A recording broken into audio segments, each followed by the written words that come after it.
uretse gato itegereze maze uceceke wumve ngo Imana yaremye iki kiyoka uyu munsi ngo cyaba kinari mu nda y'isi ku munsi wa gatanu w'irema. Babarira utuze tujyane.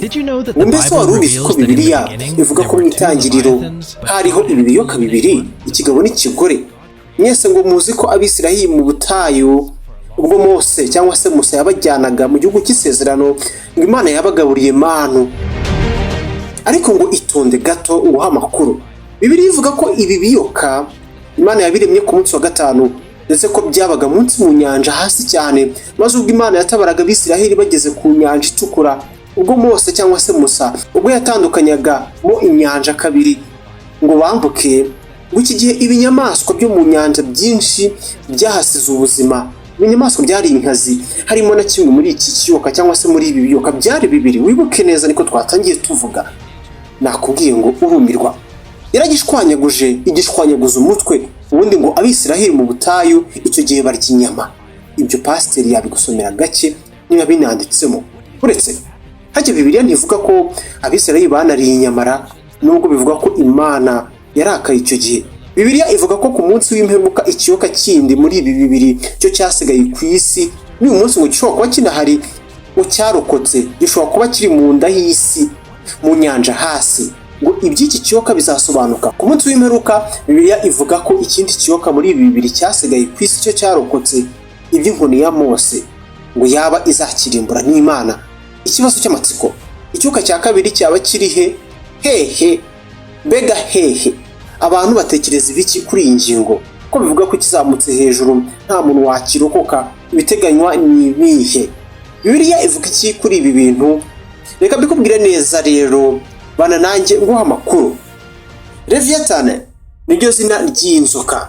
Ni inzoka ishobora gupima ibiro ibihumbi 50 cyangwa se toni 50 kandi igapima metero 15. Uzasanga ibyayo muri Bibiliya y'Abaheburayo mu bitabo birimo Zaburi, Yobu kandi na Yesaya. Ni ikimenyetso cy'umwanzi kandi n'akaga gakomeye, dore ko no muri Bibiliya mu gitabo cya Yesaya 27 umurongo wa mbere iki kiyoka cyangwa se inzoka igaragazwa nk'ikimenyetso cy'abanzi b'Abisiraheli. Inkuru zayo zituruka mu Banyakananite ndetse n'Abamezopotami, aho bivuga ko hari ibiremwa byinshi byo mu nyanja byagiye byicwa n'Imana. Inzoka imwe mu mateka muzabayeho ijya hura n'inzoka ivuga muri Bibiliya, yo bavuga ko yapimaga toni 50 na metero 15 z'uburebure uva ku mutwe ujya ku murizo. Tekereza nawe ibyo bintu, ntabwo ushobora kubyizera. Gusa Bibiliya ivuga ko iyi nzoka yaba yarabaga mu nyanja ya Mediterane hafi y'inyanja itukura, hajya ntizegeranyira. Bibiliya igaragaza iki kiyoka nk'ikimenyetso cy'akaga n'ibibazo, ndetse ko Imana izakirimbura. Nko muri Bibiliya mu gitabo cya Yesaya yahanuwe ko Imana izica Leviathan umunsi w'imperuka. Uratekereza ko byari bugende gute iyo Imana ireka ikigabo n'ikigore by'iki kiyoka bikagumya ari bizima kubaho? Ubwo byari kubyara, nicyo bivuze, bikaba byinshi. Utekereza iki byari bugende gute?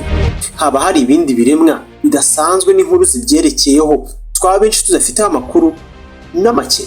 Duha ibitekerezo muri komenti, twikomereze. Kuri Telemontagne Rwanda wakurikira ibiganiro, inkuru ndetse n'inama z'ubuzima nihuri aka kanya.